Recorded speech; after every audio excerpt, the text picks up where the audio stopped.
এই মুহূর্তে নজর রাখবো কলকাতা বিশ্ববিদ্যালয়ের দিকে, কারণ সেখান থেকে এই মুহূর্তে সবচেয়ে বড় গুরুত্বপূর্ণ খবর উঠে আসছে। এআইডিএসওর বিক্ষোভ কলকাতা বিশ্ববিদ্যালয়ের সামনে, কারণ সেখানে আধ্যাত্মিক মনোভাবের উপরে একটি পিএইচডি কোর্স চালু চিন্তা ভাবনা ছিল এবং সেই কোর্স উদ্বোধনের সময় এআইডিএসওর বিক্ষোভ, আর সেখানে এই মুহূর্তের পরিস্থিতি একেবারে সরগরম। এই মুহূর্তে আমাদের সঙ্গে রয়েছে আমাদের প্রতিনিধি অনুষ্কা মণ্ডল। অনুষ্কা, ঠিক কি ঘটেছে, কিসের বিক্ষোভ, কেন রকম হচ্ছে আজকে? দেখো সায়ক, আজকে IISWBM এর একটি কনফারেন্স চলাকালীন ছাত্র সংগঠন এআইডিএস এর এই ইনস্টিটিউটের সামনে এসে একটি বিক্ষোভ সমাবেশ দেখায়। যেহেতু এই অনুষ্ঠানের মূল বক্তব্য ছিল যে আধ্যাত্মিকতা এবং ইন্ডিয়ার নলেজ সংক্রান্ত একটি কোর্স চালু করা, কিন্তু ওই ছাত্র সংগঠনের বক্তব্য যে এই কোর্স একেবারেই অবৈজ্ঞানিক এবং অনৈতিক। তাদের দাবি যে এই কোর্সের মাধ্যমে ধর্মকে কোথাও একটা তুলে ধরা হচ্ছে। কলকাতা বিশ্ববিদ্যালয়ের মতন জায়গায় দাঁড়িয়ে এই ধরনের পদক্ষেপকে কখনোই তারা সমর্থন করে না, তাই তাদের এই বিক্ষোভ সমাবেশ। সায়ক, আপনাদেরকে আরেকবার দেখাবো সেই ছবি। এই মুহূর্তে কলকাতা বিশ্ববিদ্যালয়ের বাইরে এআইডিএসওর বিক্ষোভ সমাবেশ। এই বিষয়ে আমরা কথা বলেছিলাম সমাবেশের ছাত্রদের সঙ্গে, কি বলেছেন তারা শুনবো।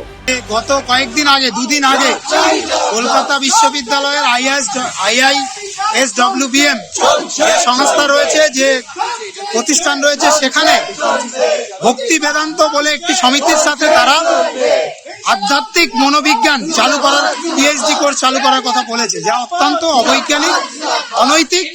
এই বিশ্ববিদ্যালয় কলকাতা বিশ্ববিদ্যালয় 166 বছরের একটি বিশ্ববিদ্যালয়, যে বিশ্ববিদ্যালয়ের উপাচার্য ছিলেন স্যার আশুতোষ মুখোপাধ্যায়, যে বিশ্ববিদ্যালয়ের ছাত্র এবং গবেষক এবং শিক্ষক অধ্যাপক ছিলেন এপিসি রায়, জগদীশ চন্দ্র বসু, মেঘনাথ সাহা, সত্যেন বোসের মতো মহান বিজ্ঞানীরা, যে বিশ্ববিদ্যালয় বিজ্ঞান বৈজ্ঞানিক চিন্তা প্রসারে সদার্থ ভূমিকা পালন করে এসছে, সেরকম একটা বিশ্ববিদ্যালয়ে এরকম ধরনের একটা অবৈজ্ঞানিক আধ্যাত্মিক কোর্স চালু করা অত্যন্ত অন্যায়। আমরা ছাত্র সংগঠন এআইডিএস এর পক্ষ থেকে এর তীব্র বিরোধিতা করেছি। আমরা দাবি করছি যে কোনো কলকাতা বিশ্ববিদ্যালয় সহ দেশের কোনো বিশ্ববিদ্যালয় এই আধ্যাত্মিক কোর্স চালু করা চলবে না। কথা বলেছিলাম আমরা কনফারেন্সের সদস্যদের সঙ্গে, কি তারা ঠিক কি বলেছেন শুনবো।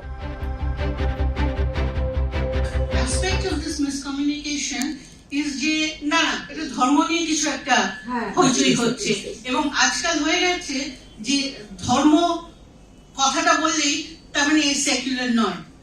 ভ্যালু সিস্টেম এবং একটা স্পেসিফিক ধর্ম কিন্তু কমপ্লিটলি আলাদা জিনিস। It's a way of life, it's a way of life. Not আমি কোন মূর্তিকে বসে পুজো করছি না, কিন্তু এখানে বোধহয় একটা কোথাও ডেলিবারেট মিসকমিউনিকেশনও হচ্ছে। বৈজ্ঞানিক অবৈজ্ঞানিক লিটারেচারও তো বিজ্ঞান মানে না, তাই না?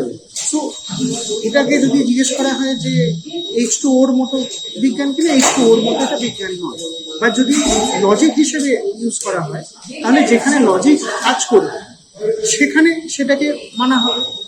যেরকম যে কোনো আর্টস সাবজেক্টের পিয়ার রিভিউ জার্নালে রিসার্চ পেপার পাবলিশ হয়, সিমিলারলি এইখানেও যে ধরনের রিসার্চ আমরা প্রমোট করতে চাইছি, সেই ধরনের রিসার্চ করার পরে সেগুলো প্রপার পিয়ার রিভিউ জার্নালসে যদি তারা মনে করেন যে এটা পাবলিশ করার যোগ্যতা রাখে, তাহলে তারা পাবলিশ করবে।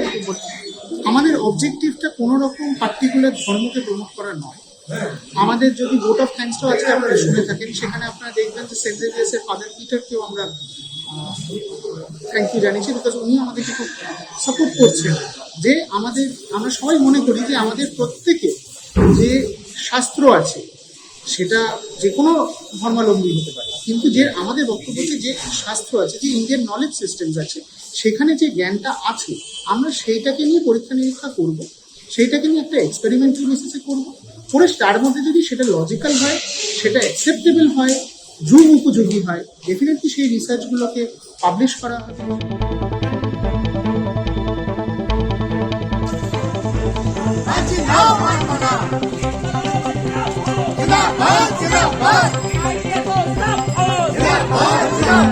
কলকাতা বিশ্ববিদ্যালয়ে আধ্যাত্মিকতার